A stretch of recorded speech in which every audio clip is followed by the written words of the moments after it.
My name is Igama. With me are my colleagues, Longa and Untitled. Together we appear on behalf of the appellant. That's the first and second applicant, rather. Mr. and Mrs. Person. Thank you very much. Counsel for the respondent.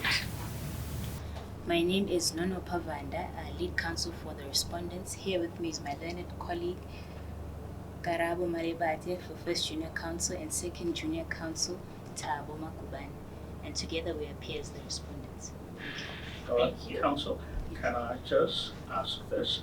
To speak up a bit, okay? I'm so sorry. No. It's nothing to protest about. I'll also speak quite softly. Thank you. Yes. Counsel for the amicus.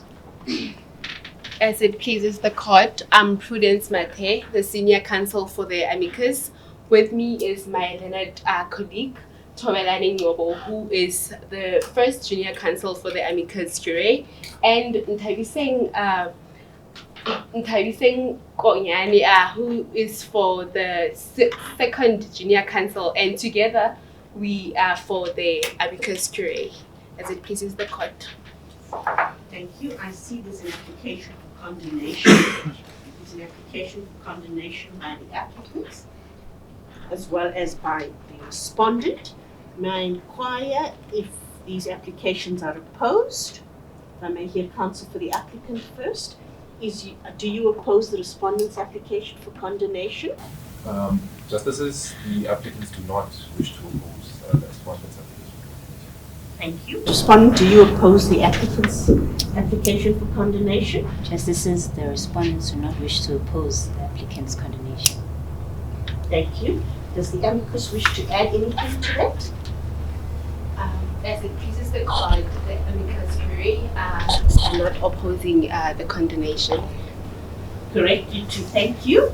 Okay, we will then proceed to hear the applicants.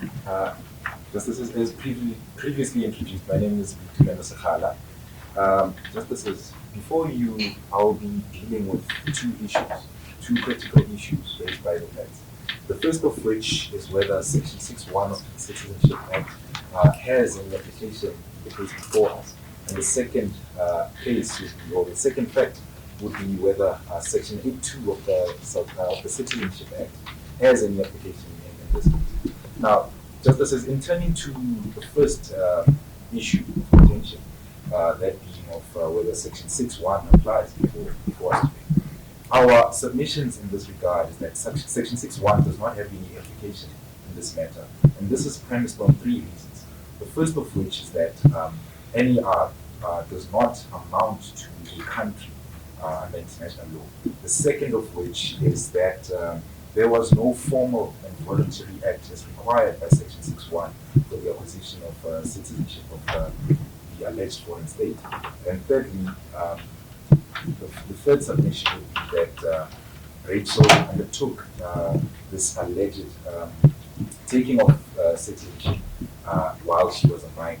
Consequently, that does not amount to the acquisition of a foreign citizenship. Now, Justices, Before you go any further, tell me, how old is she now? Isn't she 19 years old? currently she's 19.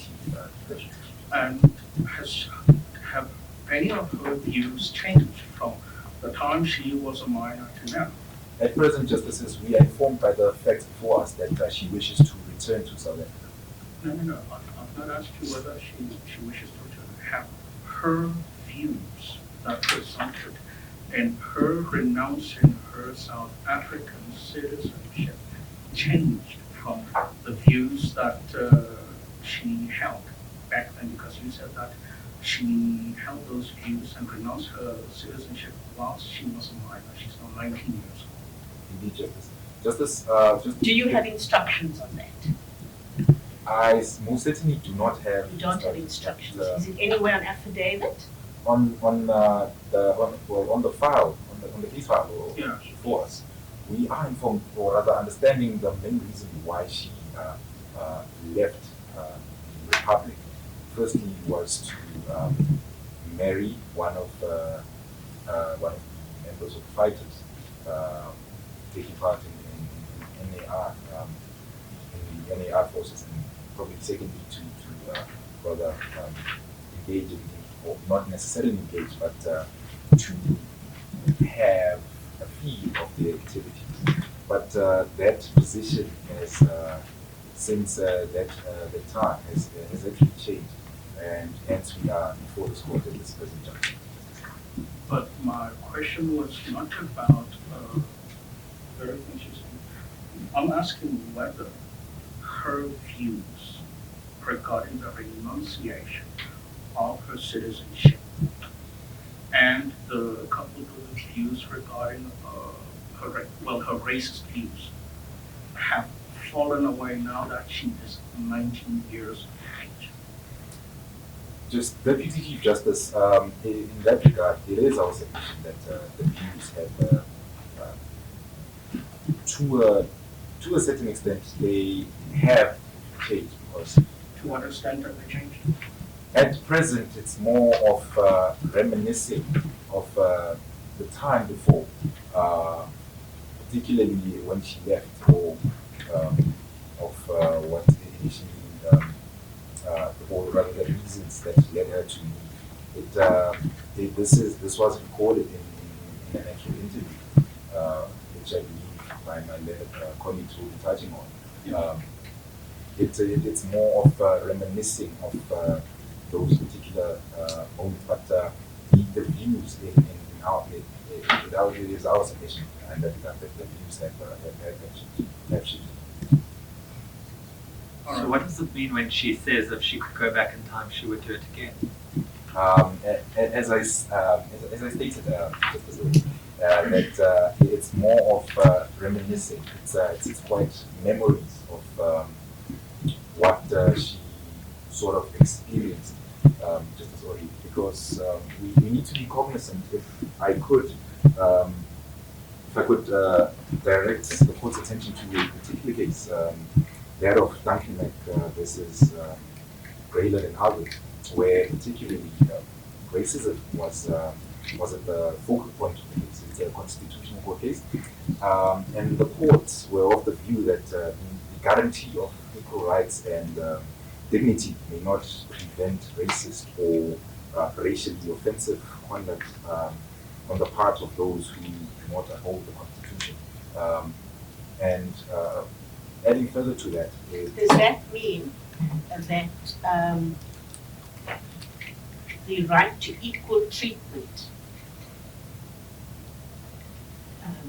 does not trump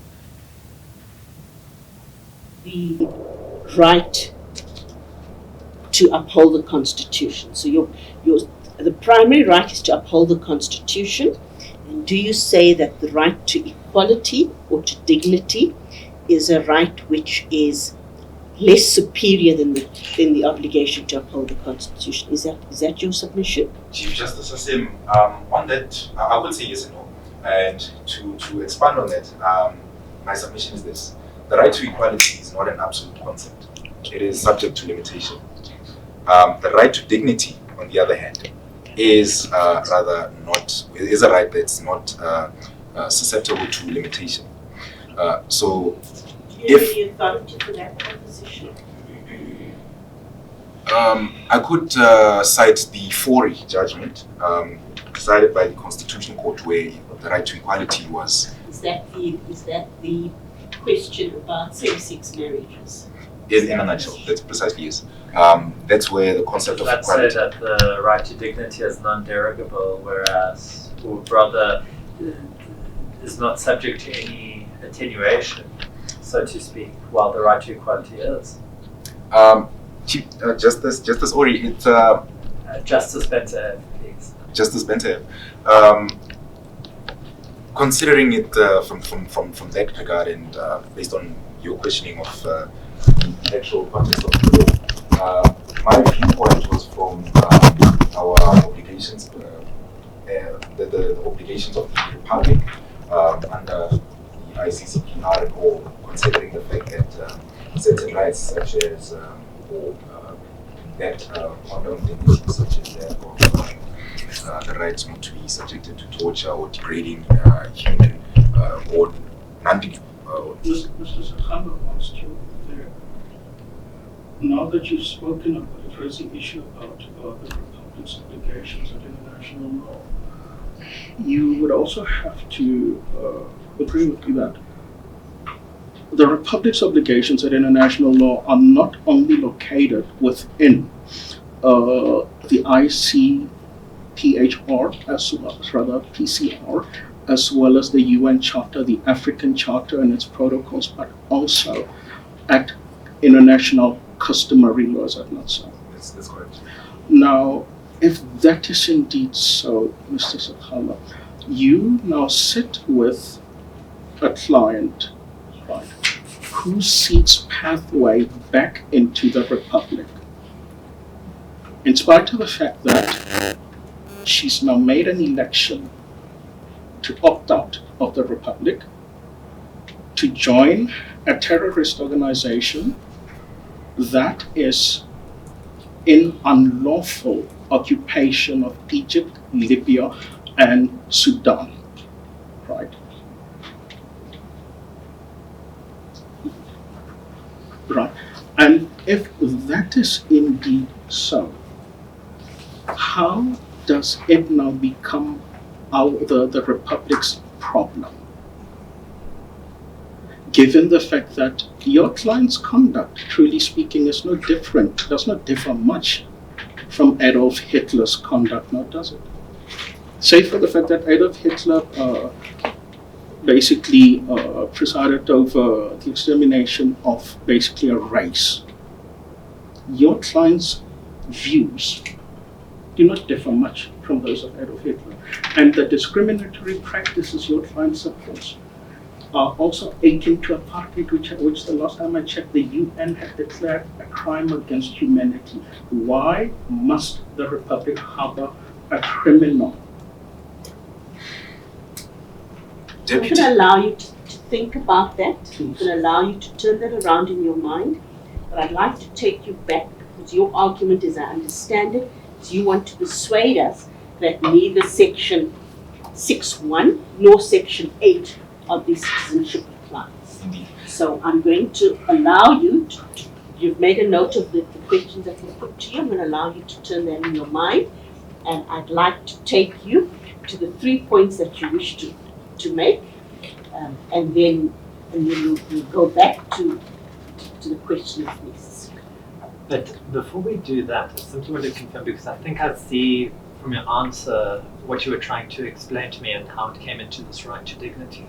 Are you saying that regardless of whatever views this person holds, we are simply, or rather the Republic is not entitled to deem her not a citizen? Is that the position that you're taking? That, in essence, is our position. And you're founding that, in essence, in the right to dignity, regardless of whatever views she might hold. If she's a citizen, she's a citizen, and we can't, in essence, strip her simply because she expresses views that are contrary to the Constitution. In essence, that is initially our view, and that can be contrasted or compared to various other cases dealt by with, or that have been dealt with by various jurisdictions, in which persons, or rather the parties to the particular cases, had views that were or rather viewed objectively were no different from what Rachel's views were, for instance. If I can give one example, it would be that of, I beg the court's mercy in this regard for not being able to provide the full citation of these cases. It was handled by the Equality Court, and it involved a famous singer who released a song that was viewed as derogatory against Indians. Now, the court, the Equality Court, in that regard, came to the conclusion that Are you, if I remember correct, my memory serves me correctly, are you referring to the Mungani Igama That's the one. case wherein he released a song about persona of Indian descent? That's the one. Is that parallel? That's the one. In as much as a view that was, or in as much as the position in that court was that, in as much as, or rather, what I'm trying to persuade the court in this regard is that, in as much as there might have been a derogatory view that is in no way different to what my learned colleagues might suggest is what is the view Rachel holds. In that case and in subsequent cases not different to those, the decision or the outcome the courts come to is not that of depriving the persons of their citizenship, but rather trying them in accordance with the law. And this is a view that But is that case not distinguishable from the current one? Because in that matter, citizenship was not in issue. it is quite distinguishable, Right. which leads me to actually. So if it's distinguishable, should you rather not find something that can actually bolster your argument? Let's go back to section 6.1. Yes. You can take me back to the section 6.1 argument. All right, then Right, let's see. That chapter deals with loss of citizenship, and it says loss of citizenship subject to the provisions of subsection 2. A South African citizen shall cease to be a South African citizen if A, he or she, whilst not being a minor, by some voluntary and formal act other than marriage, acquires the citizenship or nationality of the country other than the Republic, or, in terms of any other law of any other country, has citizenships and serves in the armed forces of such country. And then there's a subsection 2. Now, do I understand you to say that you wish to persuade us that section 6.1 does apply or does not apply? it does not apply. That's our viewpoint, and it's based on 3 reasons which I previously submitted. But if I can turn to the first reason, which is that NER is not a country. Chief Justice, I would like to. Let's just stop a moment. Let's deal with.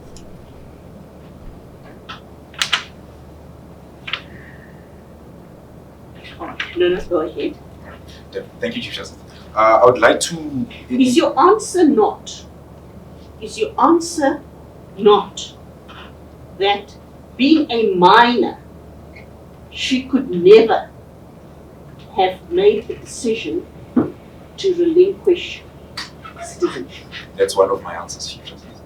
Then why would you say that section 6.1 does not apply? Is it not that section 6.1 does apply? Or have I misunderstood you? Section Or am I 6 misreading the section? In a nutshell, Chief Justice, Section 6.1 speaks of how a person can lose their citizenship. Mm-hmm. And in this regard, our position is that it does not apply because Rachel had not, in fact, lost her South African citizenship. Right. The first reason I'd like to advance is that of if the section is read, it requires that the foreign citizenship that is acquired be that of a country. Now, our submission in that regard is that NER is not a country, and this is based on the following reasons. Justices, it is a common cause fact that the territory which was occupied by NER was acquired contrary to international law as conquest. It's no longer a recognized means That's of precisely. acquiring citizenship, because in terms of the current trends at international law, the acquisition of citizenship must be by consensus That's true. and not by way of war or dissensus. But Can we just, sorry, I'm going to stop my colleague for a moment. I want you to finish that submission you were on, because the first thing you say to us is that section 6.1 does not apply because the territory that the NRA does not qualify as a country as contemplated in section 6.1. That's That's your first, the first submission. right? Would you like to develop that submission? I could develop that submission. Right, And please do so. that submission was primarily based on the fact that conquest is contrary to Article 2.4 of the UN Charter. Now, it's worth stating that Article 2.4 bears an customary international law status, and its main purpose, it is J.S. Colgan's Deputy Chief Justice. It bears J.S. Colgan's status. It is binding on all states and non-state parties, even those who are not party to the UN Convention. And on that premise, where a person, where a group or a country acquires territory contrary to Article 2.4, such acquisition is not recognized as an acquisition under international law. And on that basis, in support of that, I would rather like to cite the Southwest Africa case, the Ethiopia versus South Africa and Libya versus South Africa, where it was stated that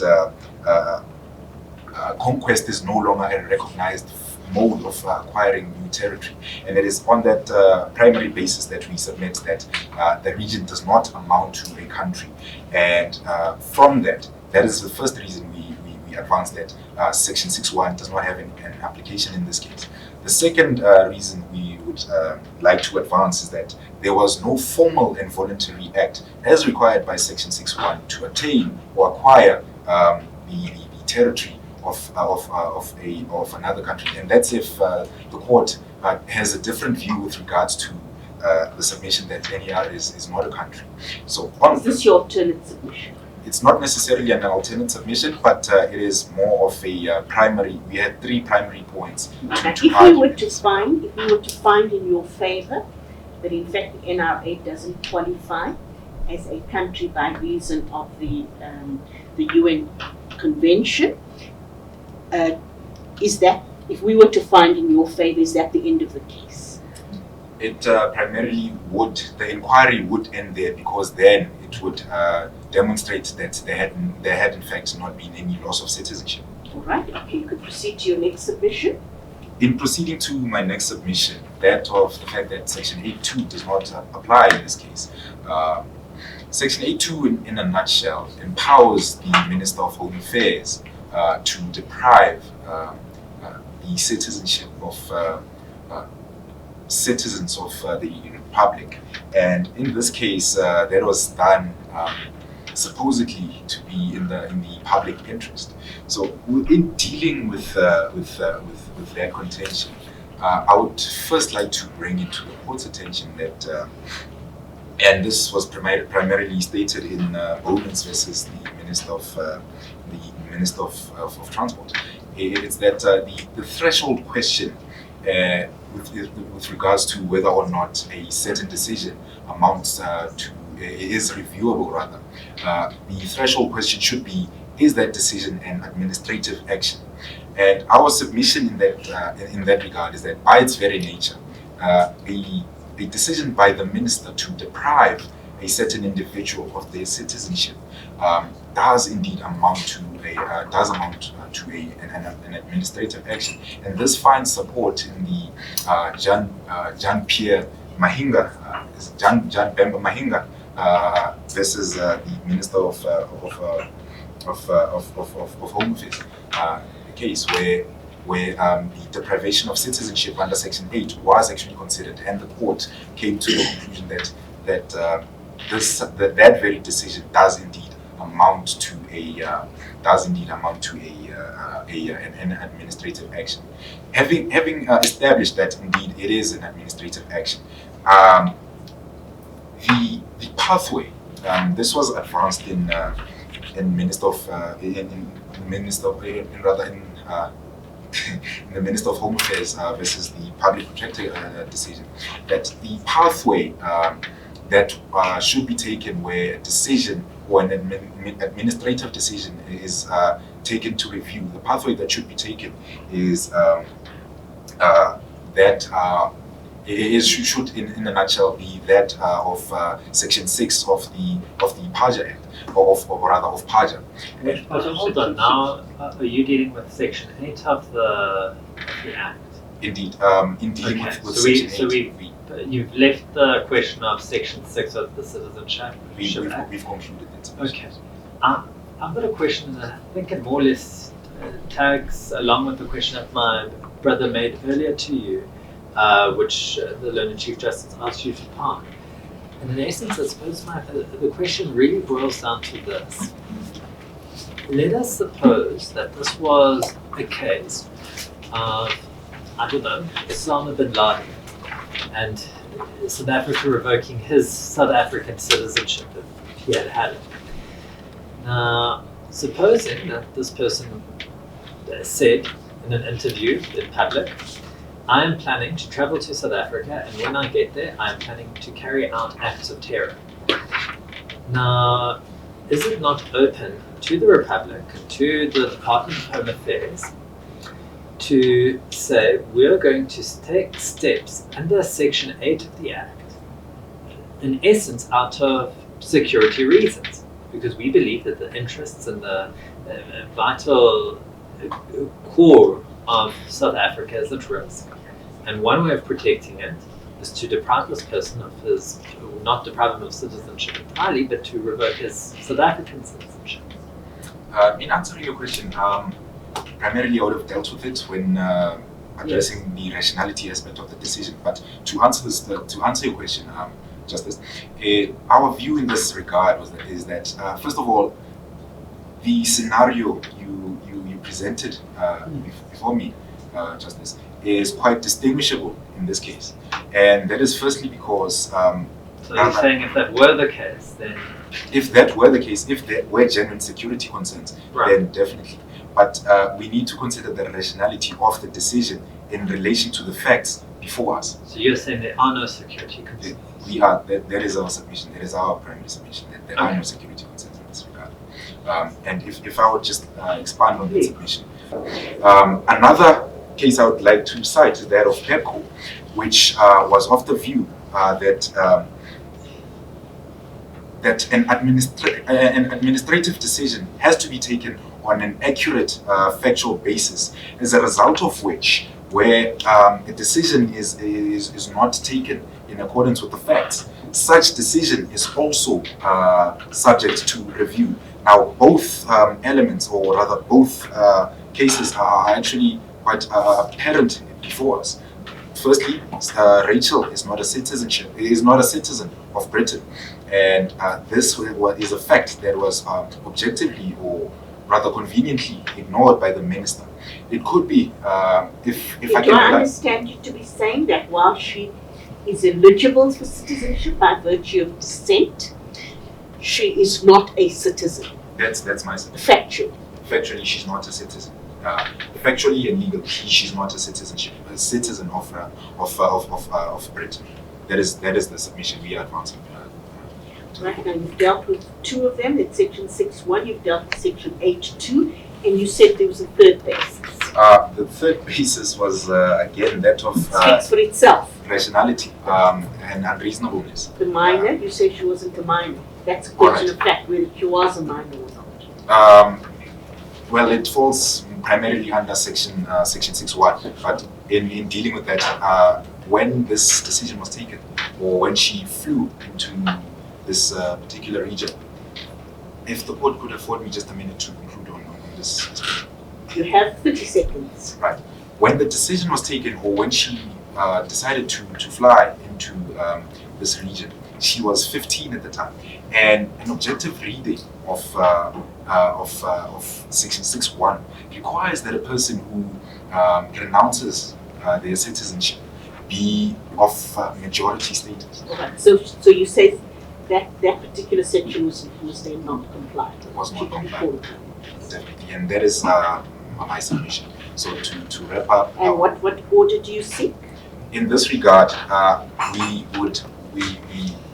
the prayers we advance is that the court firstly grant a review and set aside the minister's decision, and rather substitute it with a just and equitable decision in terms of Section 8 of Parliament.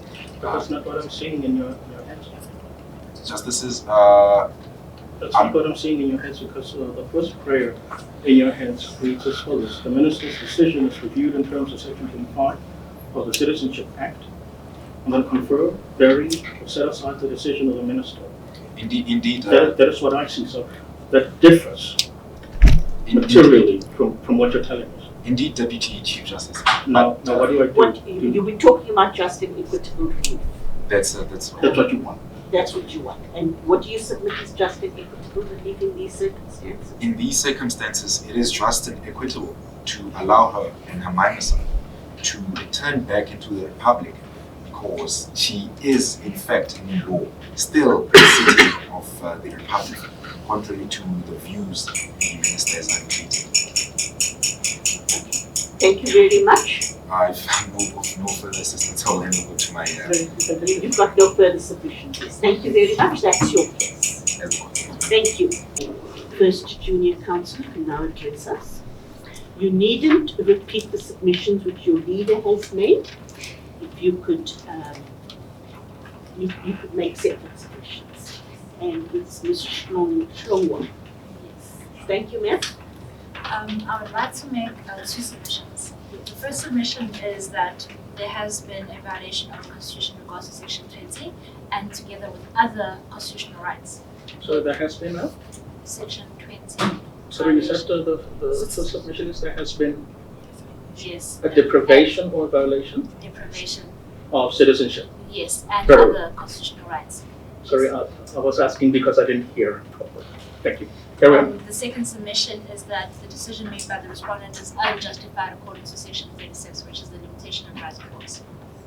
So I'd first like to begin with my first submission, and I'd like to firstly highlight the case in Klolo versus the Minister of Home Affairs, which basically explains the concept of citizenship. And citizenship is basically the continuous membership of all political and civil rights. And when one has these rights, when one has been arbitrarily deprived of citizenship, which already my colleague has highlighted is actually due to the improper application of law. And one is no longer afforded the rights that I've already highlighted that have also been deprived, which are the rights to a safe environment, the rights to healthcare, the right to food, water, social security, and as well as we have to also consider the Convention of the Rights of a Child, according to Article 6, subsection 1 and 2, which says that the states actually should recognize the right to life for every child and also should actually go to its maximum extent to ensure the survival of a child. And in this case, the applicants actually are in a refugee camp, and they are definitely not able to have access to these rights because in the refugee camp they have high risk of contracting disease, shortage of supplies, and in the facts it also mentions the fact that Ms. Person actually had a child and the child actually died because of such poor conditions. I'd also like to just again make emphasis that according to the Universal Declaration of Human Rights, and also in the Dominican Republic case, it explains that nationality is actually an international human right. And when the deprivation of nationality then deprives our applicant of the right to dignity, according to Section 10 of the Constitution.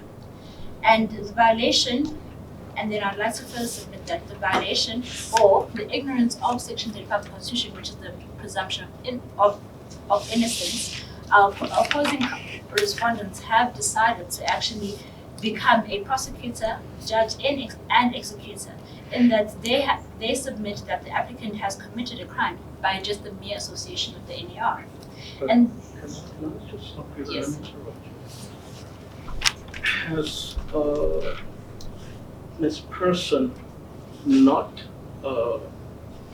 joined course with a terrorist group? she has. Yes. And the views that she holds, are they not congruent with what the UN has now declared a crime against humanity?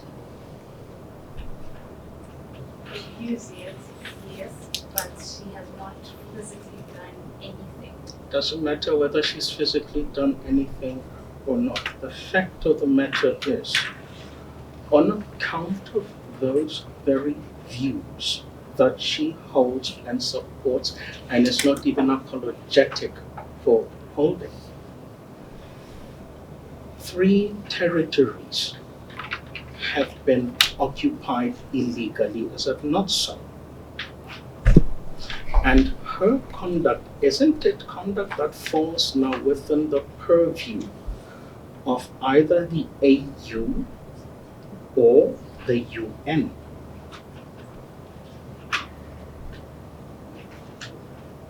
You can take a moment, it's not a problem, Council, please. And if you want to answer it later, it is fine. I'll allow you to do that. Council, basically what I'm driving at is this, right? These are terrorist acts, right, that are aligned with her views, right? And most worrisome for me is that you and your colleagues are asking us to give you an order, basically, that would effectively bring a terrorist within the realms of the Republic. Isn't it so? Please do. I'd like to just continue with my suggestion. Also, just bear in mind that it's you are playing in injury time. Can I just conclude quickly then? Sure. My second suggestion. In relation to section 36, there are 4 factors that we should take into account: the nature of the right, the importance of the right, and the nature and extent of the limitation of the right. And the nature of this right of citizenship is of paramount because it is a fundamental right, a fundamental human right. And we have to take heed to the case of Van Zyl versus the government of South Africa and others, that citizenship creates a legal link between the state and the people who are nationals. And this, therefore, again, epitomizes the nature of the importance of this right, and that it encompasses constitutional values of universal suffrage, dignity, equality, and the common citizenship of South Africa. And we'd like to refer to that the nature and extent of this limitation is unfair and unlawful because it has not followed the processes of South African administrative rule. Thank you very much. Thank you for your submissions. Then move over to the next council. Thank you. Thank you. Justices, I am dealing with whether this court should take a different approach in respect of the minor child Michael than in respect of Rachel. The applicant submits that the court should take a different approach because the minister's decision renders Michael stateless and it also violates his right to nationality. In both these cases, this is not in the best interest of the child. I will now turn to my submission on the fact that the minister's decision renders Michael stateless. Statelessness is defined as any group or individual who is not considered as a national by any state under the obligation of its law. South Africa, under the Convention of the Rights of the Child, is obligated not to deprive persons of their nationality if such child will be rendered stateless. From the above set of states, we note that Russia is a South African but is residing in Na. When Michael was born, since Na is not recognized as a country, Michael does not have citizenship of either the Na and of either South Africa. So this renders him statelessness. Why should South Africa be the country that gives him citizenship?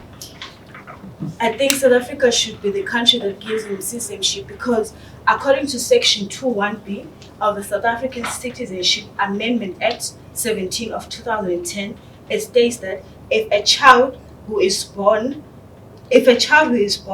in or outside South Africa who has one or both of her parents in South Africa or outside South Africa is considered as a citizen by birth. So that is the reason why the court has to consider giving Michael citizenship. Let's just take this to the end of the line. Now let us say that we find against you. We find that the minister was entitled to revoke Rachel's citizenship and that in our view, and this is simply this is for argument's sake, not saying that we express this view or not, that she should rather apply to the United Kingdom and apply for citizenship there. Would we not be then creating an anomaly if we were to say, well, treat Michael differently and bring Michael to South Africa and send his mother to the United Kingdom? Should the child not go wherever the mother goes? Well, I do not think it is in the best interest of the child to go separate ways from the mother, because a child needs parental responsibility. Russia is the mother to Michael, so she has to be responsible for her son. And we also don't know that if we let Michael remain in South Africa, who is going to take care of Michael? Will he be able to grow in an environment, a childly environment, which is required by the Constitution to be in the best interest of the child? Well, given that your clients are Rachel's parents, Michael's grandparents, what do they say? I think they would want Rachel to stay with his son, as it will be in the best interest of him. But you will have to take instructions on that. Yes. Council, building on what my brother has just asked you. You're talking about the fact that without parental support, Michael would basically just get a single destitute. Does Michael's granddad not reside in England? He does. Yes. And has he not expressed the view that if Rachel were to come back to England, he would welcome them with open arms? Yes. So why should South Africa now become the Good Samaritan when it's not even required of it to go there? Well, I think that South Africa, it would be best because Russia is already considered a South African citizen. And being considered a South African citizen, if we also give Michael his citizenship, right, he'll be entitled to all the rights which are here in South Africa. But we're not supposed to be breeding terrorists in South Africa. Wouldn't we say that Michael is a minor child who in these terms did not ask to be born in a refugee camp? So, as much as he was born in a refugee camp, he did not ask to be born in that camp where there were such conditions. And as much as I hear you on that score, still we've not been told whether Michael has grandparents in South Africa, but we've been told that he has grandparents in England. Should we not rather wait for the British authorities in conjunction with the AU and the UN to deal with this? Can I please answer this later? By all means. My second submission is the Minister's decision violates Michael's right to nationality. Article 15 of the Universal Declaration of Human Rights states that everyone has a right to nationality. Article 7, subsection 1 of the Convention of the Rights of the Child protects every child to acquire a nationality. But now, let's just examine what you've just said. Right, even if we are to find in your favor, the nationality and citizenship are not taken away, the fact still remains they're in a refugee camp. And if I have it correctly, the AU has a Human Rights Commission, which Human Rights Commission gives effect to the Children's Protocol. And then you've also got the UN that has a Human Rights Commission that also gives effect to the UN's Children Protocol. So if that is indeed so, does the issue of citizenship do anything to the situation there on the ground? Even if they retain citizenship, they're still there, they must be processed because what they've committed are war crimes. And those war crimes must either be dealt with by the AU first, through the Human Rights Commission, and then by the court in Arusha, and then the appeal probably in that regard will have to go to the ICJ, if not the ICC. Right. So basically, how does the act of us giving you the order you seek even help you in this regard? The relief you seek, is it competent relief before us? I think the relief we seek will help Michael in the sense that from the beginning, according to Section 28 of the Constitution of South Africa, it states that in every matter concerning the child, you should consider of paramount importance. And also in Section 28 of the Constitution, subsection 1, it says that a child has the right to a name and nationality. So if you consider giving Michael the right to citizenship and nationality, this will be in the best interest of him. But factually, he's already got that. Right now, he's still in the refugee camp. Whether he's in a refugee camp or not, he has a name, he has a nationality in terms of the act. Okay. As much as we might have it now in the refugee camp, but if you look at the conditions that Michael is surviving on, it says that according to the facts, that the refugee camp has high risk of contracting diseases and also a shortage of supplies. So now, the reason why Russia wants to come back to South Africa is because, firstly, she has lost her daughter due to pneumonia, which 18 months.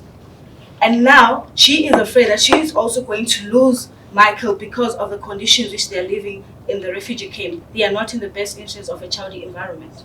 Isn't that rather distressing that the child is being taken and used as an excuse to enable a terrorist to enter within the borders of the Republic? I wouldn't say it is an excuse because Why do you say that? because we are looking at the best interest of the child. But there is no evidence to say, is there, that the mother is going to use the child as a basis to enter the Republic of South Africa to further her views or the terrorist activities. There isn't, am I right? Yes. So the question doesn't arise. Counsel. Time is up. Thank you very much.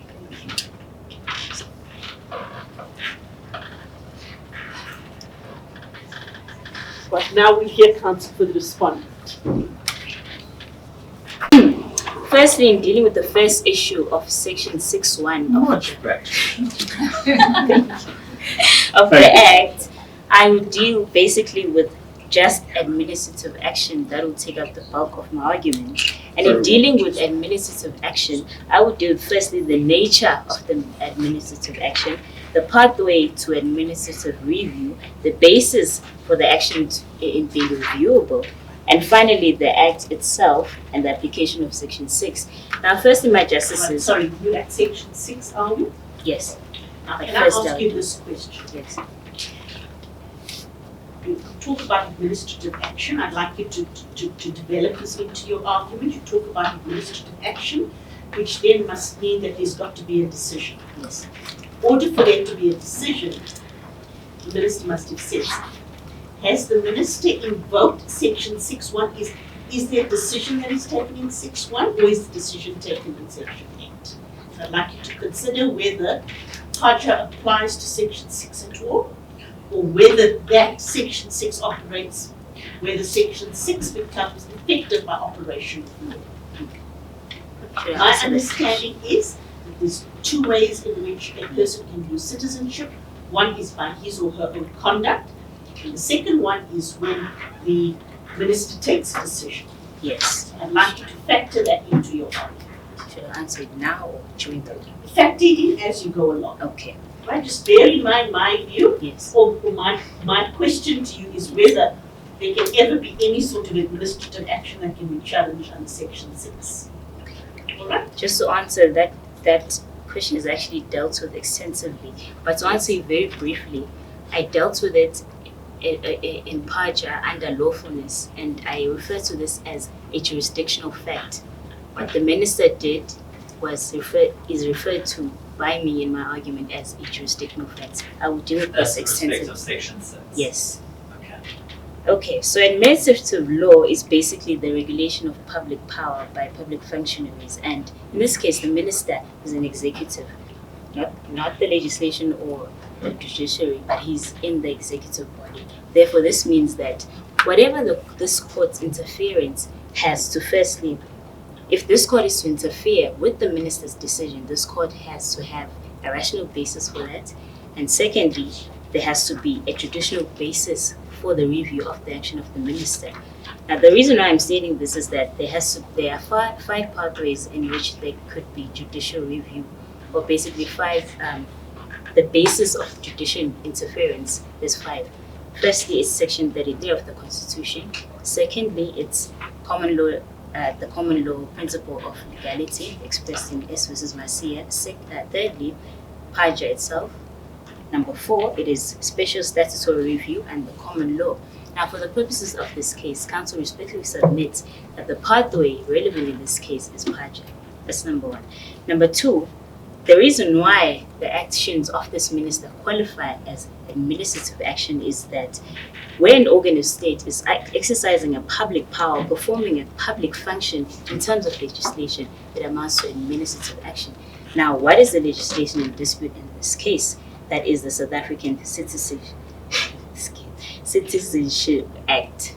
He's acting on behalf of this act. Therefore, his actions qualify as administrative action. Now, in this case, Section 61B of this act states that a person who lost their citizenship may apply to the minister to retain the citizenship, and the minister would do so if he deems fit. Now, the word deems it fit. Yes. Counsel, that implies that Section 6.1 then happens by operation of law.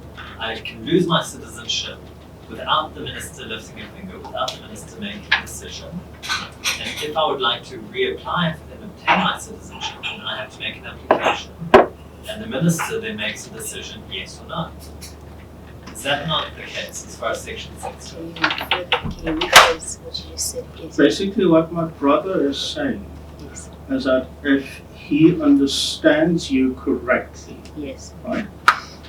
Citizenship in Kosovo is not of necessity lost through an act of someone, who brother who goes and says, I don't want to be a citizen anymore, and then fills in forms and all those things. But it comes about ex lege, that is by operation of the law. E.g., given the facts of this matter, she has renounced citizenship.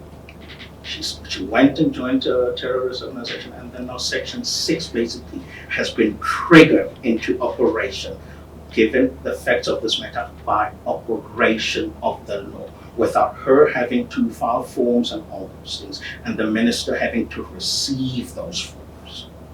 Okay, so the question is whether. In other words, does PAJA have any bearing at all on Section 6? The reason for example, why. if we look at Section 6.1b, Yes. that's essentially provided I have the citizenship of another country, and I serve in the armed forces of that country. Yes. While that country is at war with the Republic, then I lose my citizenship. Now, does the minister have to make a decision, or does that happen the second I sign up for the armed services? The reason why counsel submits that PAJA applies in this matter is because of the words, the minister will do so if it deems it fit. But that was in respect of Section 8.2. I'm speaking on the basis of Section 6.1b of the. 6.1b. Yes. 6.1b. It states that a person who's lost their citizenship may apply to the minister to retain their citizenship, and the minister will do so if. I'm sorry, you are, no, are we on the same section? And you're looking at 6.1b. 6.1b reads, no, I don't think it reads that. I think do you have the act in front of you? No, I have the notes. All right, I'm going to give you the act at the moment. I'd like you to have a look. Just tell me whether, having looked at that, whether you think that it's 6.1 that you wish to refer to, is it rather 8.1?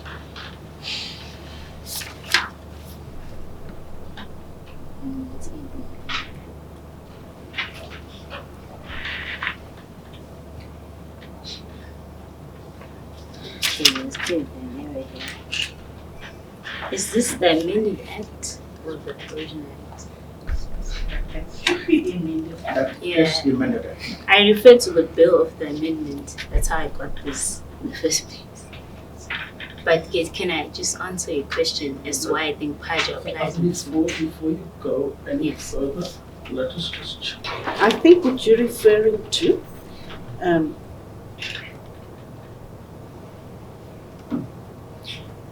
I'm looking at, hopefully that should be the latest, but let's assume for the moment that it's not.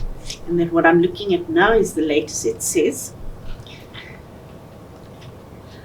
2 says, any person referred to in sub 1, and that's 6.2, not 6.1b. 6.2 says, any person referred to subsection 1 may, prior to his or her loss of South African citizenship, in terms of this action in this section, apply to the minister to retain his or her citizenship, and the minister may, if he or she deems it is fit, order such retention. Are you saying that that's where the decision lies? Right now, has there been an application to the minister by Rachel or on her behalf? Her citizenship. Yes. Yes, the application was brought forward on her behalf, challenging the minister's decision to revoke the citizenship. Right? Just to answer your question, the reason why I state that in this section Paja applies is for particularly the words where the minister deems it fit.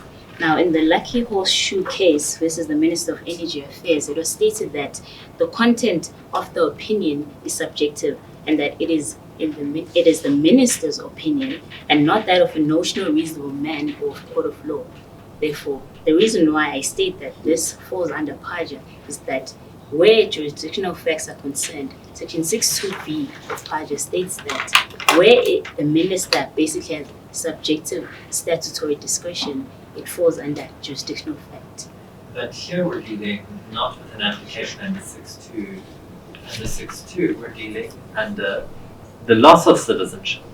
No application was made to revive it. The applicant is saying that Section 6 never came into effect. Now, if I can just quickly take you here, because I'm curious about this, one of the reasons they say is that the NAR was never formally recognized as a state. Now, I think there's perhaps a very simple way that we can resolve that question. Does the South African government consider the NAR a formal state? No, it does not. It does not. Now, does Section 6.1 apply to organizations that do not constitute a state? So it says, a South African citizen shall cease to be a South African citizen if A, he or she, whilst not being a minor, by some voluntary and formal act, acquires the citizenship or nationality of a country. If you don't regard it as a country, then could she have fallen under Section 6? The application for Section 6, the reason why we state that it applies is Section 1b that states that if a person engaged in a war on behalf of a country that is in war with South Africa. Right. Yes. Now that again presupposes that this is a country, but you say you don't recognize it as a country. The reason It's why a country even if yes. South Africa doesn't recognize it. Yes, the reason why we further maintain that this section applies is that Rachel did not only voluntarily acquire nationality of this proto-state, she further acted on its behalf and furthered its ethos. So what the court should look at is not whether or not the state is recognized or not recognized, but the intention of Rachel at the time. Because if the only reason why the proto-state is not a state is because their agenda was basically did not succeed. Because we've seen in many states where, say for instance, these uprisings happen and what the Council for Applicants stated firstly, where basically a state is created by conquest. The only reason why Rachel is returning to South Africa is because this did not succeed. So what we should look at rather is the intention of Rachel at the time. She joined this group particularly for the purposes of acquiring nationality, thinking that this will actually succeed and this will actually become a state. That is why we make the following submission. All of that while she was alive. Yes, but she's currently 19 years old and she's still in that refugee camp. She still shows no remorse and she'll do it all over again if given the chance. But that was after the NAR was essentially obliterated in this note. And for my own words, if the NAI were to regroup, she'd still join the NAI and still do the same thing. Council, isn't that speculation and conjecture? It may be speculation, but this is from... Then if it's speculation, Yes. then don't you think that submission falls flat on the basis of how? The speculation is based on her own wording that she would do it all over again. If I may take it a bit further, Yes. does the solution to the Republic's problems not lie in regional as well as global international law, in the sense that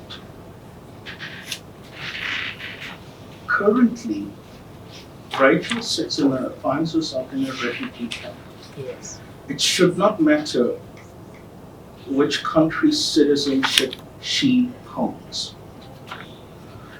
because in the ultimate end, she will have to face a court proceedings, a trial. She'll have to be tried for her participation in this. And that will be regulated now by the AU and the African Court on Human and People's Rights, which sits in Arusha and not us. Yeah. And then the appeal thereof will go to the ICC or the ICJ once it's done. So basically what I'm trying to determine from you Yes. is this: do we even have jurisdiction with regard to the issue that has been brought to us? Do we have jurisdiction Yes. to give her back a citizenship, or jurisdiction To not deal with this issue of citizenship, because from where I'm sitting, right, the minor child, right, might have lost citizenship given the fact that his father might not even be a South African citizenship, and it's only the mother who is a citizen, who is a South African citizen currently, and whose citizenship, basically, you are saying, has been revoked. Yes. Right. So, are we getting bogged down in an issue of citizenship when in fact the bigger fish to fry?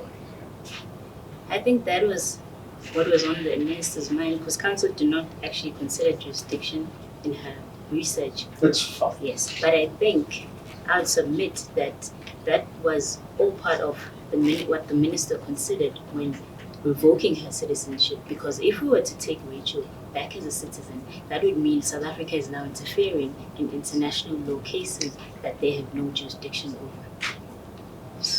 Now, what does the fact that she sits in a refugee camp due to the standpoint that the Republic has taken in this regard? Does it make it an imperative for you for your client to bring it to have her repatriated back to the Republic, or is your client, the government of the Republic, now comfortable leaving her there in that refugee camp for processing by either the UN or the AU? I would say that the latter is actually correct, that South Africa, it's not a matter of whether South Africa has a problem leaving her in a refugee camp. The fact that she's there in the first place is not of South Africa's doing. She was there voluntarily. She left South Africa. She basically seized her right to protection from the state of South Africa when she left and joined this protest state and became a terrorist. Therefore, I think South Africa, it's not a matter of whether South Africa is comfortable in leaving her there. It's basically us respecting her rights, her decisions, basically as a country. Okay, now you've dealt with section 6. I want you to move on to section 8, please. My justices, section 8 states that the minister may deprive a person of. Can I just look at your section? Yes.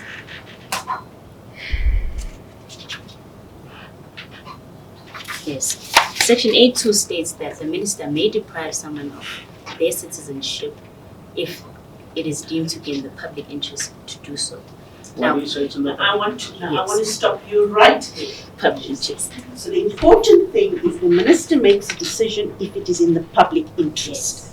Now, where does your client say that it is in the public interest for Rachel and her son to be deprived of citizenship?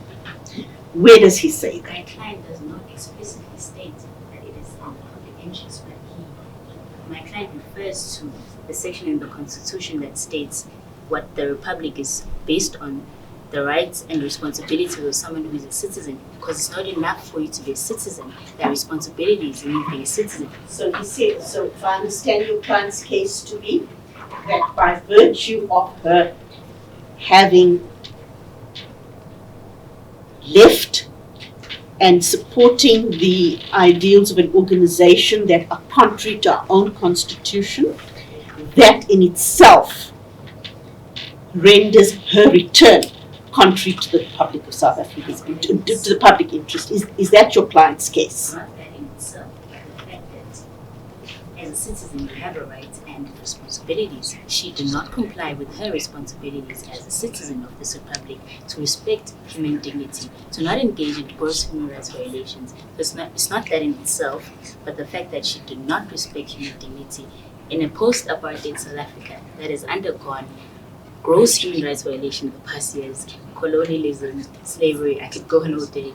Okay, so now I understand what you said. So what you're saying is a person has both rights and obligations. Yes, it's in the Constitution. You cannot assert your rights if you refuse to abide by your obligations. Yes, Am I because understanding that? Yes. Thank you. Can you refer me to where in the Constitution I could find that those The obligations? duties, yes. Yeah. It's in, one second, Justice. It's in section 3 under citizenship. It says there is a common South African citizenship or citizenship, subsection 2, equally entitled to the rights, privileges, and benefits of citizenship, and B, equally subject to the duties and responsibilities of citizenship. So you're not just entitled to your right, but you are subject to the duties and responsibility of your citizenship. Now, what are the duties and responsibilities of citizenship? Those are mentioned in section 1 that state that the Republic of South Africa is one that is sovereign, democratic, and a state founded on the following values: human dignity, the achievement of equality, and advancement of human rights and freedoms, non-racism, non-sexism, supremacy of the Constitution and the rule of law, and universal adult suffrage. Okay, this is quite long. Do I continue to read this here? But isn't the implication of that if someone is found guilty of any racist conduct, where someone even says outright, somewhere in South Africa, Like I am racist, that we should deprive them of citizenship and we should boot them out? I don't think it's a matter of a state of mind. With Rachel's case, it was not just a state of mind that she's racist. She acted on her racism, supported a group that furthers a racist agenda, and even left the country, and even does not show remorse, and even stated that she would do it all over again. So I don't think it's a matter of a belief, but to act on it would be the problem. The same as the Penny Sparrow case. She was tried and tested in the court of law because she wasn't just a racist by saying I'm racist, she acted on it. But does the department have any intention of depriving Penny Sparrow of citizenship? The department did not deprive Penny Sparrow of citizenship, because why she did this, she was a citizen of South Africa, and it was interpreted according to South African law because she was in the Republic at the time. I think it's different in this case because she left the Republic and joined an international terrorist force. I think that's where the issue lies. Well, that is the difference. There's two issues there. The one would be the question of racism. Yes. And well, there's the story of that person that went to Greece and issued racist utterances on social media in Greece. Should we deprive him of citizenship on the one hand? And on the other, and you can take your time to think about this, you say that she joined a terrorist organization. Does that not constitute a crime under the Protection of Constitutional Democracy Act or any other act? In which case we should say, well, she can actually be trialed, and if found guilty, the appropriate sanction should apply. To to the question. Yes. So I think, first of all, you'll have to inevitably choose one of those paths. Either you're saying that the government deprived her of citizenship solely on this issue of racism, in which case my question is, well, if someone makes racist utterances abroad, can they then be deprived of citizenship? That's the first question. And if you say it's not just that she was racist, but that she joined a terrorist organization, then my question is, shouldn't we put her on trial here, as the amicus suggests, for joining a terrorist organization? I think the first, not the first question you said. Yes. Can I conclude or continue to answer your question? As you wish. Okay, the first question was whether solely on that basis she should be tried and tested in South Africa. Yes. Okay.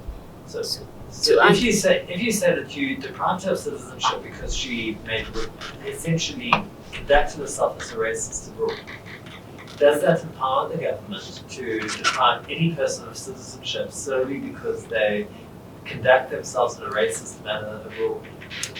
Firstly, I'd like to state that the minister didn't deprive her of her citizenship solely on the basis of racism. It wasn't just racism. So it was because she joined a terrorist organization. There are many reasons. The first one is racism. The second one is the voluntariness in joining a terrorist organization that goes against everything we believe in as a country, everything we stand for as a country, and other international law countries, basically. Secondly, she defied the Constitution, the founding document of this republic, by not respecting her own right to citizenship and not obliging by her duties and responsibilities as a citizen. Then thirdly, the minister is basically empowered to do this to protect the interest of the public, because if we accept terrorists back in our republic, that would mean then Osama bin Laden should also be granted citizenship in this republic. So those are your submissions. Thank you very Thank much. you very much. We'll move on to the first junior counsel.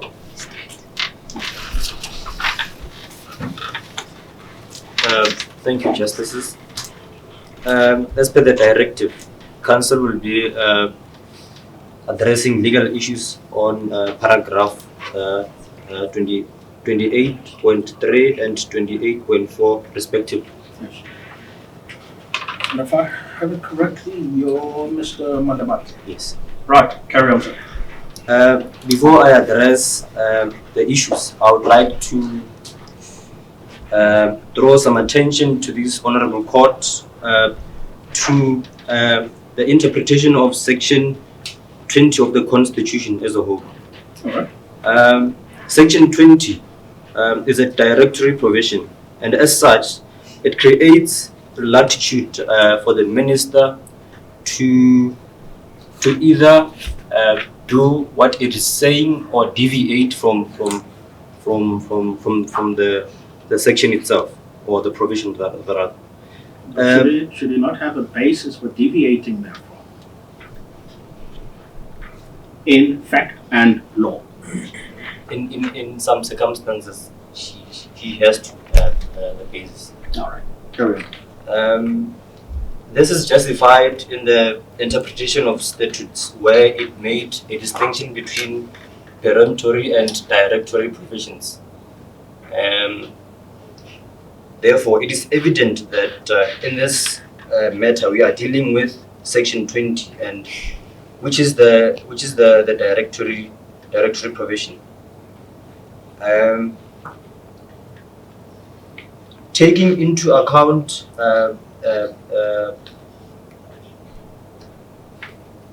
the fact Section 20 read in line with Section 8 subsection 2 of the Citizenship Act, we submit that our client did violate the right to citizenship in respect of the applicants.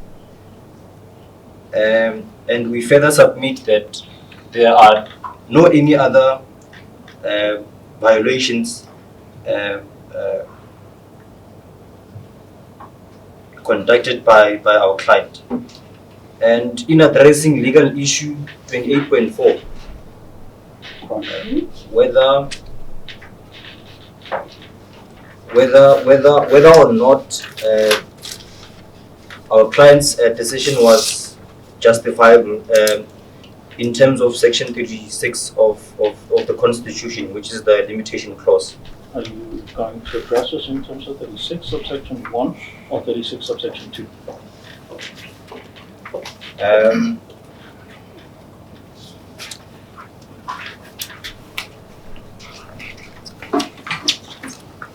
In addressing Section 36 subsection 1 of the Constitution,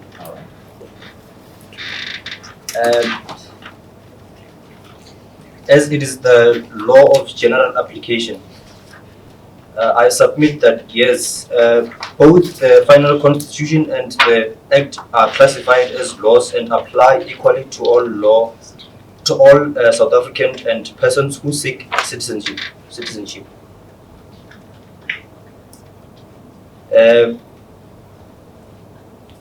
I will now seek to address whether the restriction was reasonable and justifiable, taking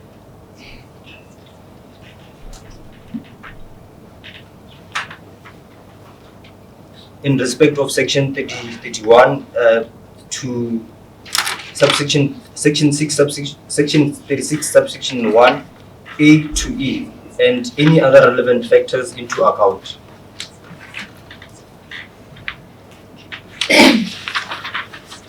Which factors, I think, include, what would those factors be in this case, which you want to address us? The nature of the right to citizenship, the importance of the purpose of the limitation, the nature and the extent of the limitation, the relation between the limitation and its purpose, the less restrictive means of achieving the purpose. Coming to in fact exhaust the easily available remedy. Counsel, why do you call it an easily available remedy when in fact you do not in actual fact know that it is an easily available remedy? Exactly, DCJ. So if you don't know that it's an easily available remedy, you can't label it as such, now can you? Yeah, exactly. That's a crucial point, DCJ. But my if you point can't was label it as such, should we not intervene and allow her to regain South African citizenship? DCJ, I will cite the case of the NEC case for the local government environmental affairs. In this case, the crucial part was whether the applicant or the respondent seeking the judicial intervention should firstly apply or should firstly exhaust the internal remedy. Exactly. So what is the internal remedy? The internal remedy is the one that we call it the easily available remedy of seeking. But are these not extraordinary circumstances wherein a displaced citizen is on the brink of becoming a stateless person if the Republic does not stand up and act? Exactly, DCJ. That's a very crucial point also.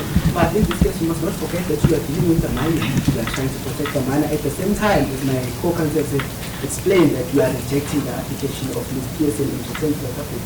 So my part here is in response to the minor. We are trying to protect the minor. In fact, Section 28 in protection of the minor states that the best interests of the child are paramount important.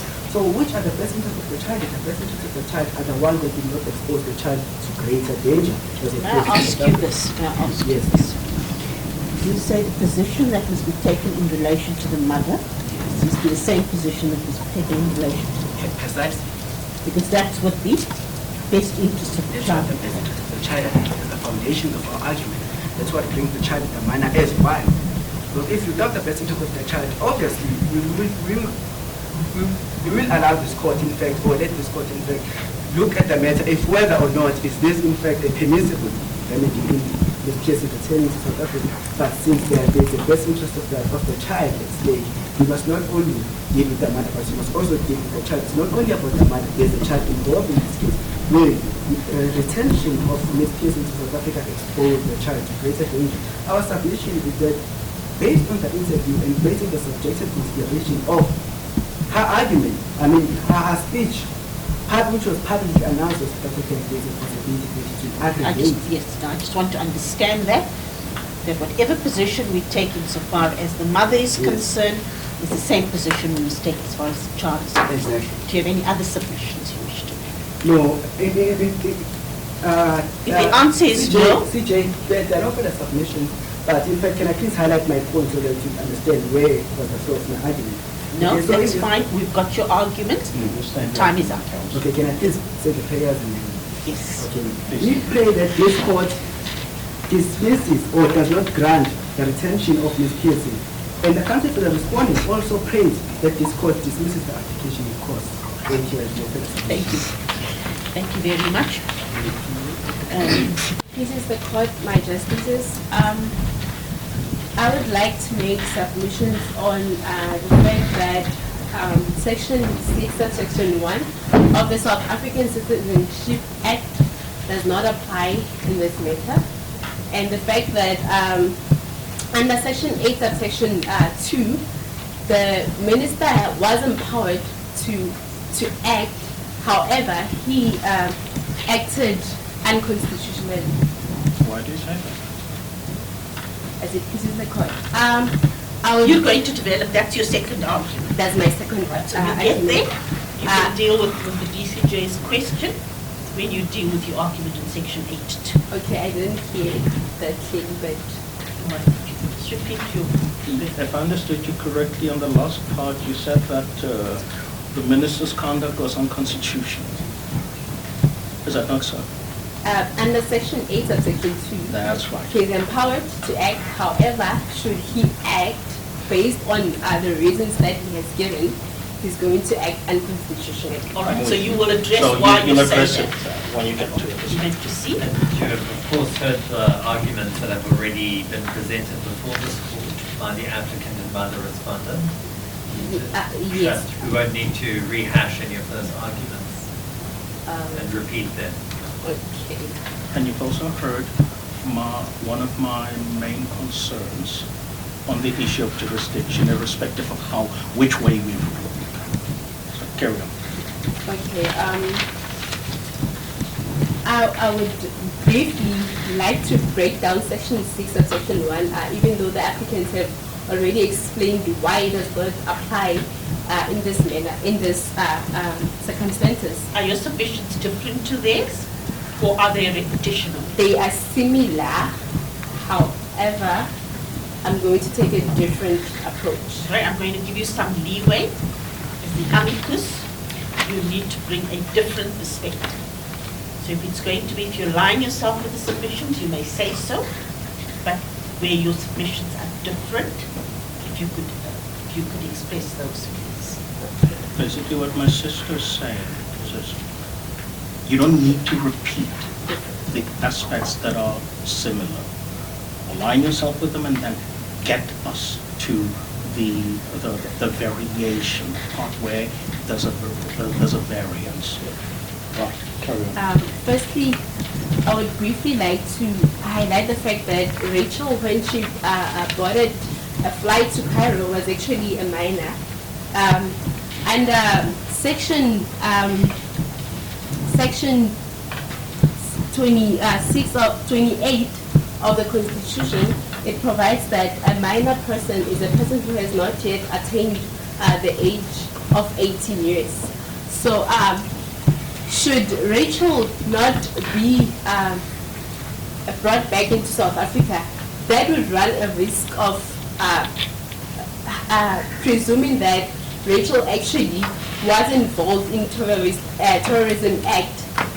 And the Constitution provides that a person who is accused of any act should actually be tried in a court of law. So the amicus curiae would like to emphasize the point that Rachel should be brought into South Africa so that she can be tried in the court of law. And also the fact that a minor child is involved in this matter should Rachel not be brought back into South Africa, that might render them stateless, and that might trump the best interest of the child that are provided under Section 28 of the Constitution, which provides that the child's interests are of paramount importance. I would like to make further submissions on the reason why we say that Rachel and her minor child will be rendered stateless. So first, that briefly. Can I just interrupt you before you get to that one? You said that you basically you as the amicus wanted to be brought back to South Africa so that she can be tried here in South Africa. But again, my problem, that is your question. I've got no problem with the issues, the argument you're advancing in respect of statelessness. I'm happy with that. The issue I have is this.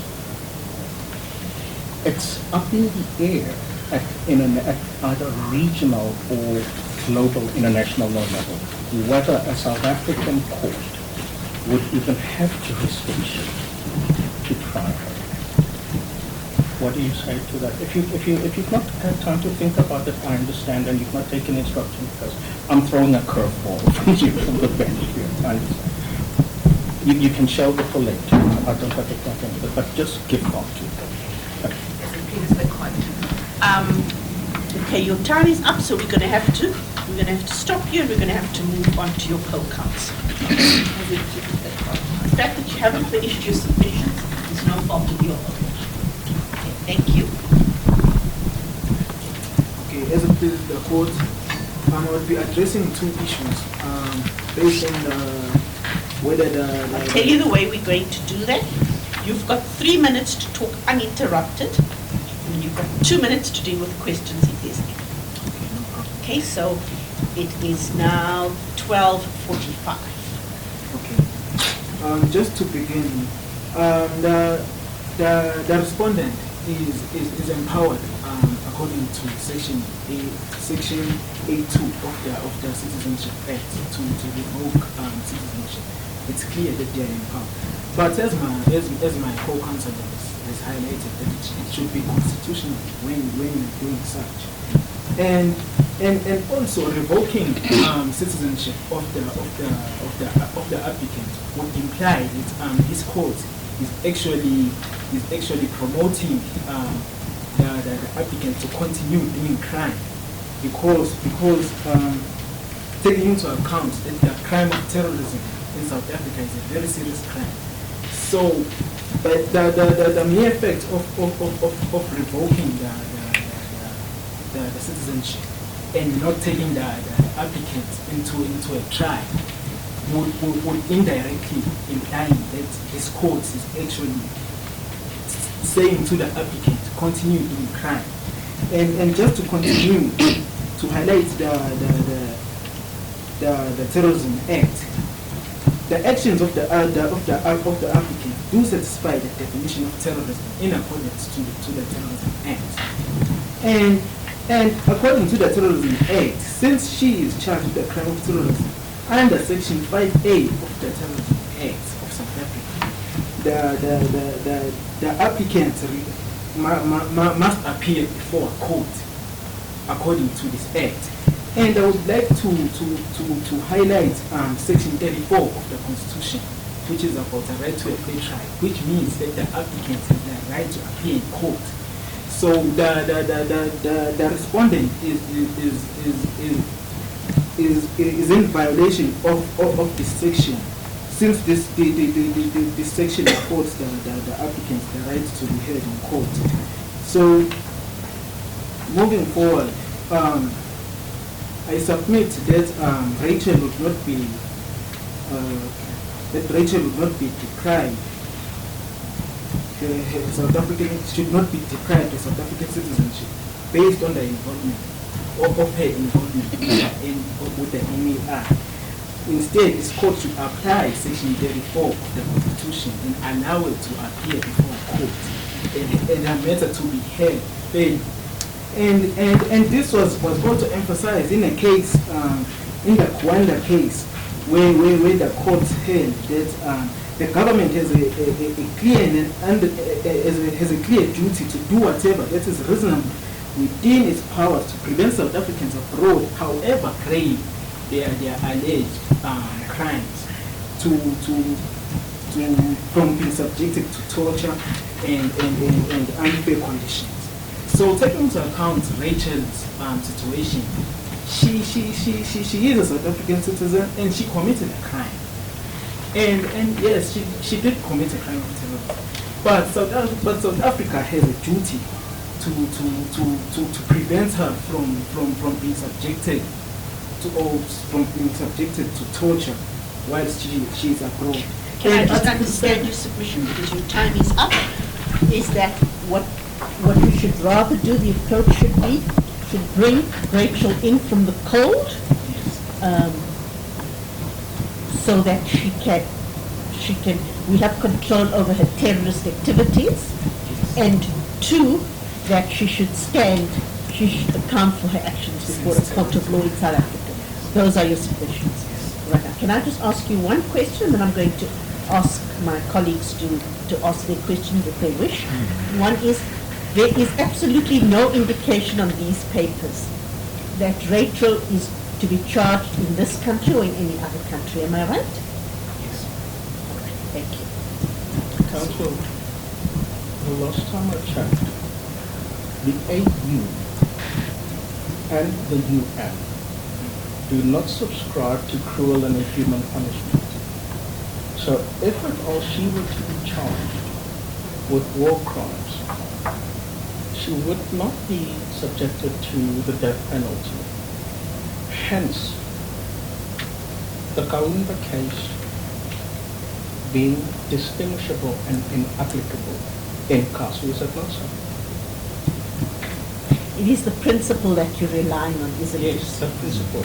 The principle is that South Africa has an obligation to ensure that people within its fold, under its protection, are not subjected to inhumane treatment and unconstitutional treatment.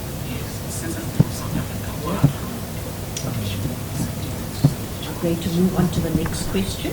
Now, what should our order be? Does this court have jurisdiction to order that she be referred to criminal trial, or that she should be arrested upon entry into South Africa?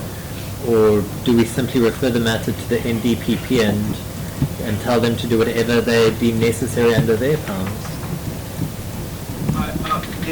That is a decision that should be taken by this court and exercising its discretion, because according to Article 7 of the African Charter on Human Rights provides that every individual shall have a right to have his cause heard. This comprises the right to be presumed innocent until proven guilty by a competent court or tribunal, the right to be tried within a reasonable time by an impartial court or a tribunal. Well, the court that would have jurisdiction, now that you've even gone and located it correctly within the African Article 7 of the African Charter on Human and People's Rights, would be the African Court on Human and People's Rights, which sits in Arusha and not the South African Court, is it not so? Okay, you're now saved by the bell.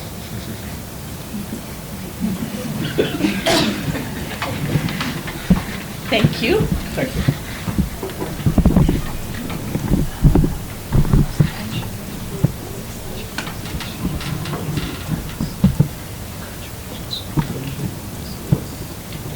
Thank you. You may proceed. I am going to deal with the question is whether Okay, so I'm going to same principle. You've got 3 minutes to talk uninterrupted, and you will be 2 minutes for you to take questions. Okay. I'm going to deal with the question of whether the court should take a different approach in respect of the minor than in respect of Rachel. Yes. I submit that the court should take a different approach in respect of the minor on the basis that South Africa is a party to the United Nations Conventions of the rights of the rights of the child, and is subsequently bound by the rights which are provided for by the convention. According to the United Nations of the Rights, to the UN Nations Convention, a child is anybody who is under the age of 18, meaning that Mikhail is covered in the convention. Article 2 of the UN Convention further provides that no child should be treated unfairly on any basis, and that all children are entitled to the right, irregardless of who they are, where they come from, who their parents are, and what religion they follow. Section 28, subsection 1, subparagraph C of the Constitution of the Republic of South Africa provides that children who are refugees are equally entitled to the right to nutrition, shelter, basic health care, and social services. The UN Convention further obliges the court to have regard to the best interest of the child in all matters concerning children.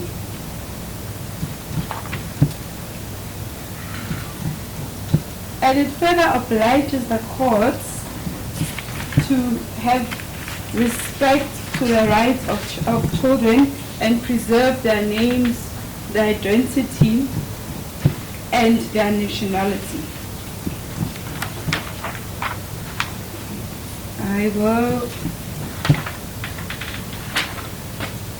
You're not obliged to take up your 3 minutes. If your submissions are complete, you can indicate that. Okay. They're not complete.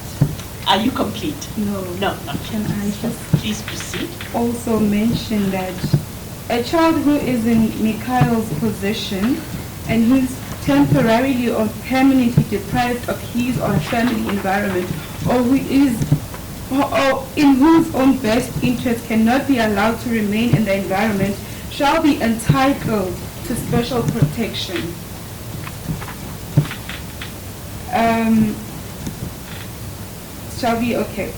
To special protection and assistance provided by the state.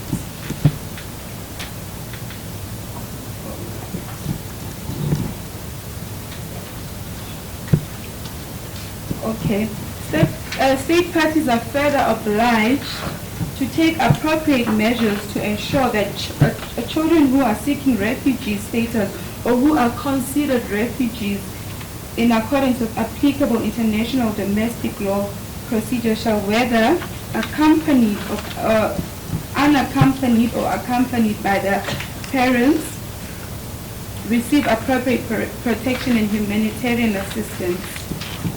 And counsel, if you can wrap up because you're on injury time now. Okay. I will move to the relief. The amicus curiae supports the relief sought by the applicant as follows. An order declaring Section 6, subsection 1 of the South African Citizen Act not applicable to Rachel and Mikhail. And an order declaring that the respondent did not act under the power given to him in Section 8, subsection 2 of the South African Citizenship Act. And an order mandating the respondent to allow Rachel and her minor child back in the Republic and integrate them back into the society. Thank you. Thank you. Thank you. Thank you very much. I think we need to take a very brief adjournment. If you could excuse us.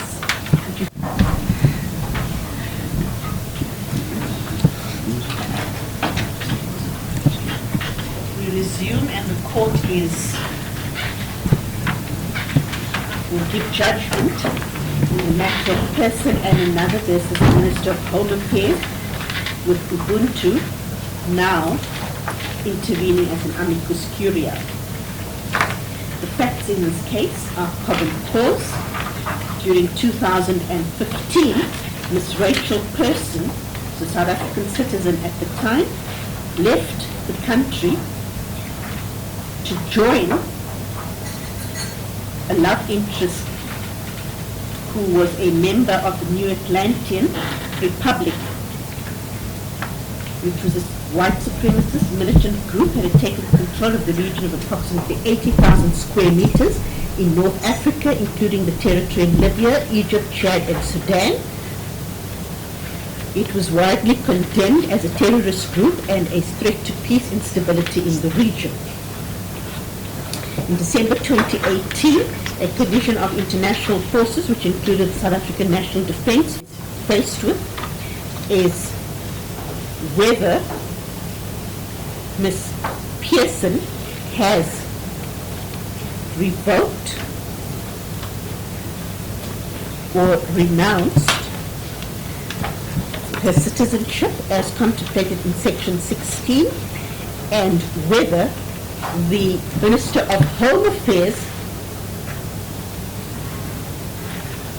had the power to revoke her citizenship as well as the citizenship of her minor child. Number 88 of 1995. In terms of this section, a South African citizen shall cease to be a South African citizen if he or she, whilst not being a minor, by some voluntary and formal act other than marriage, acquires the citizenship or nationality of a country other than the Republic, or he or she, in terms of the laws of any other country, also has citizenship or nationality of that country and serves in the armed forces of such country while that country is at war with the Republic of South Africa. It is common cause that when Ms. Person left the Republic of South Africa, she was a minor. Accordingly, in terms of Section 6.1, she could not have lost her citizenship, and accordingly, there is no merit in the argument that Ms. Pearson lost her citizenship by virtue of her departure from the Republic of South Africa to either participate or align herself with the activities of the NAR.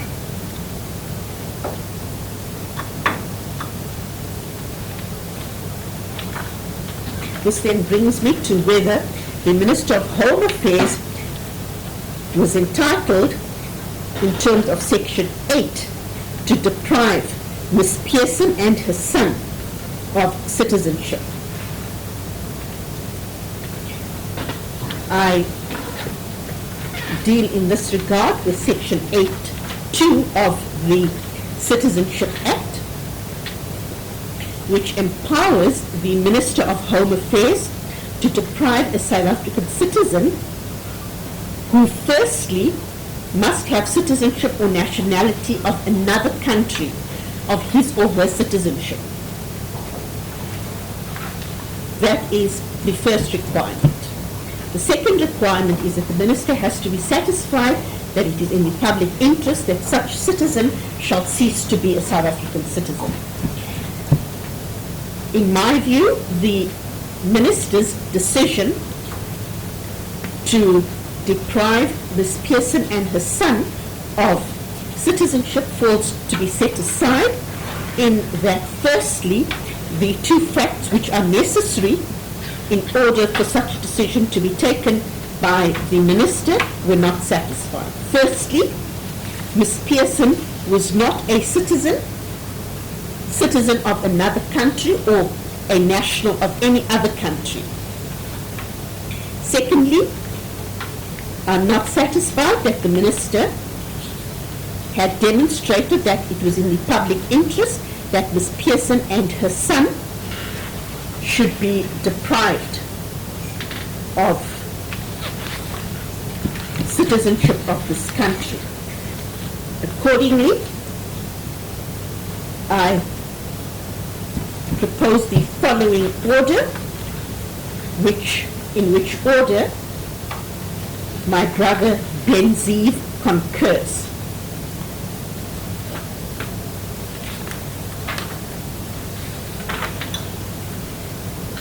One, it is declared that Ms. Pearson nor her son have lost citizenship in terms of Section 6 of the Citizenship Act. Two, the minister's decision to deprive Ms. Pearson and her son of South African citizenship is set aside. Three, Ms. Pearson, and it is declared that Ms. Pearson and her son have retained South African citizenship, and the citizenship not having been affected by the minister's decision, they may return to the Republic of South Africa. There shall be no order as to costs. My brother Benziv concurs with the judgment and the order, save to add that Ms. Pearson should be subjected to prosecution in the event that the National Prosecuting Authority deems it to be appropriate. My brother Makambeni will now deliver his judgment. I have had the benefit of debating this matter with both my brother and sister in this regard, and I find myself in a position wherein I cannot concur with the judgment and order that they have made. First and foremost,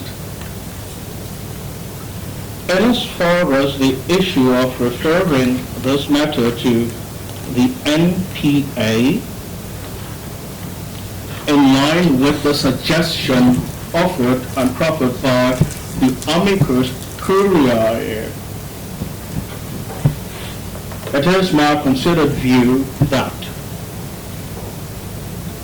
given the fact that the terrorist acts in question were committed on a global scale, it is not just only in the northern part of Africa, but even in the Americas.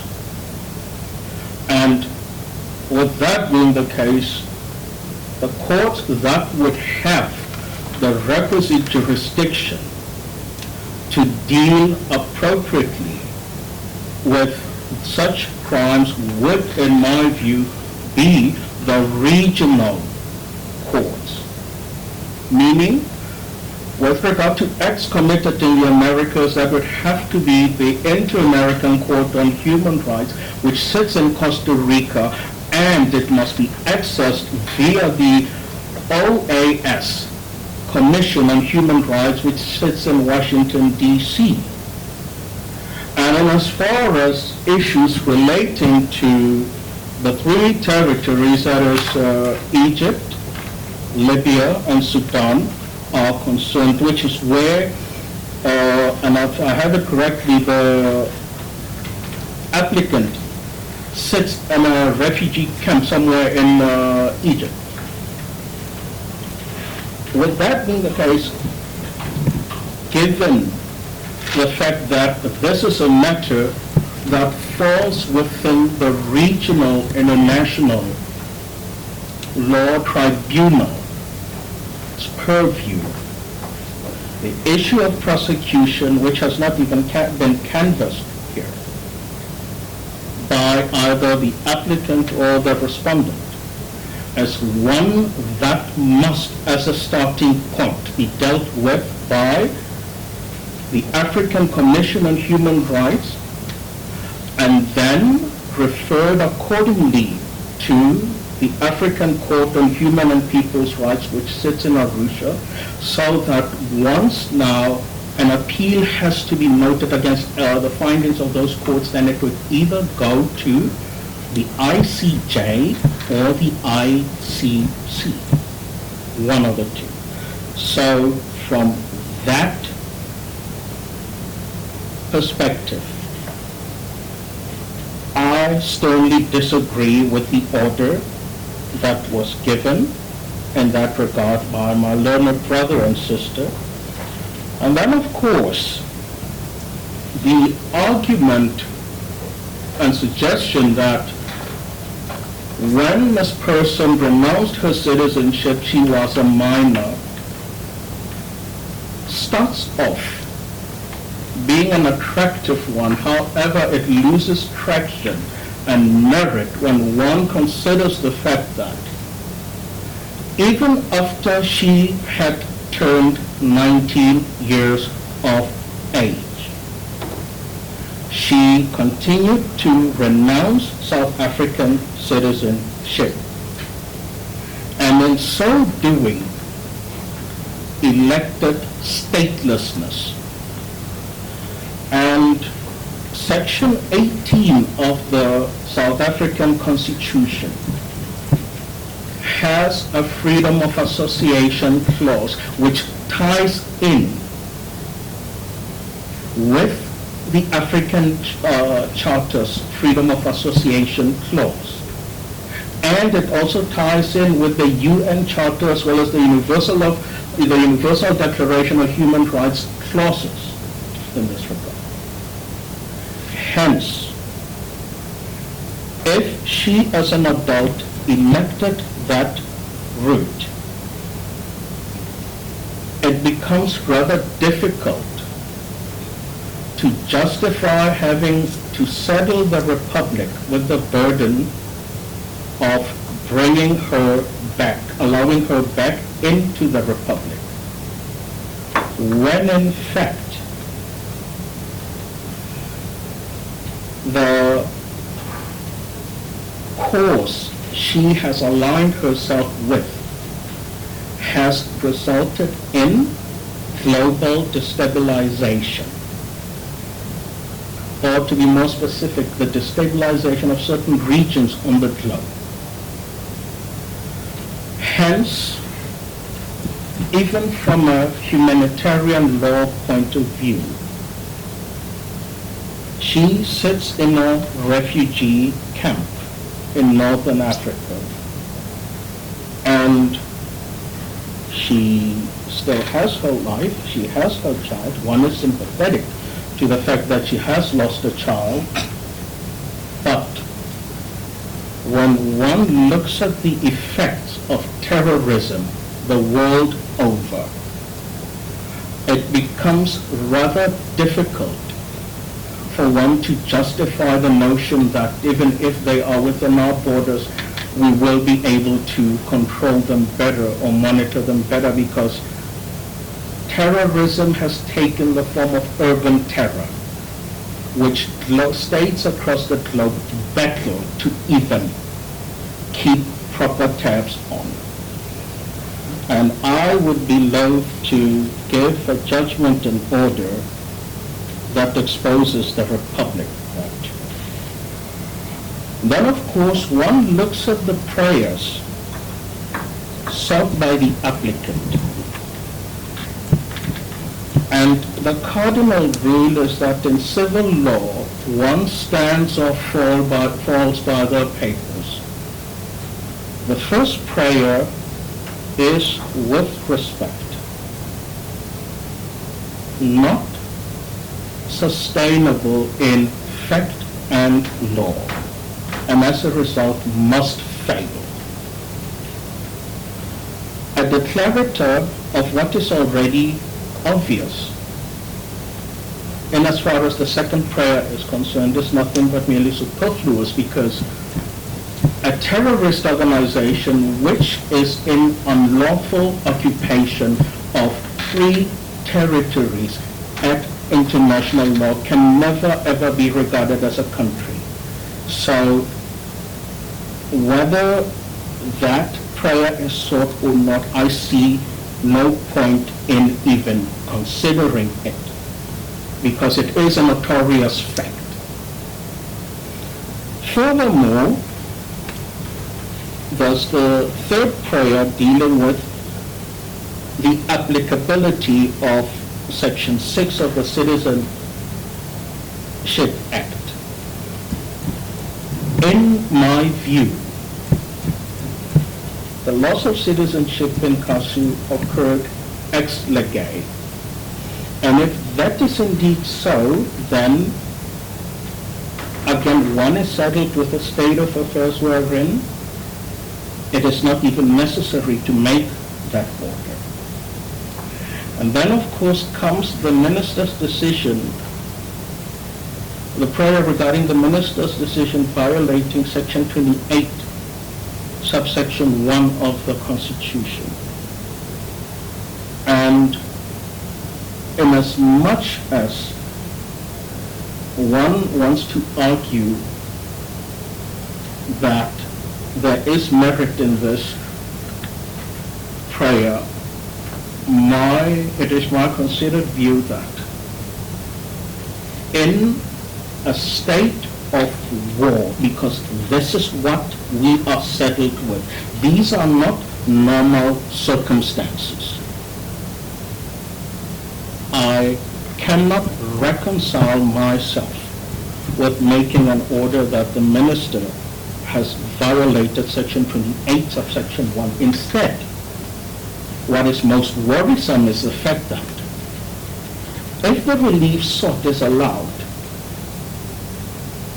there's a real risk of actually putting the children, innocent children within the borders of the Republic, at risk, and in so doing violating their Section 21, rather 28 subsection 1, constitutionally guaranteed rights. And I cannot allow myself to get to a point wherein I would hand down an order that flies in the face of the protection of other children within the Republic. Then, of course, the violation of Section 20 of the Constitution. In my view, I found that a proper case has not been made out for this alleged violation, given the fact that Section 20 of the Constitution is given effect to by the Citizenship Act. They must be read in tandem, and not only must they be read in tandem, but they must also be read in conjunction with Section 6 of the subsection 2 of the Promotion of Administrative Justice Act, together with Section 33, subsection 1 of the Constitution. And from what I've read in the heads of the facts and even listening to argument, that basis has not been properly weaved out and established in this court. Hence, I am disinclined to make the finding that Section 20 of the Constitution has been violated. Hence, I would have to make the following order. Number 1, the application is dismissed. Number 2, each party is to pay their own costs. Thank you.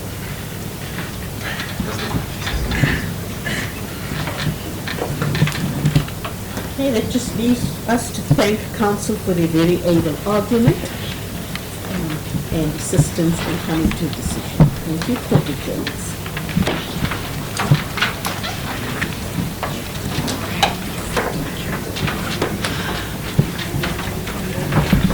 Thank you. All right.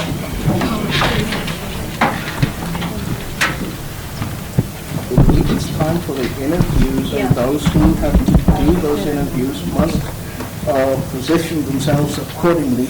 Yes. So that we can From here? Thank you very much. We may take our seats. This brings us to the conclusion of today's proceeding.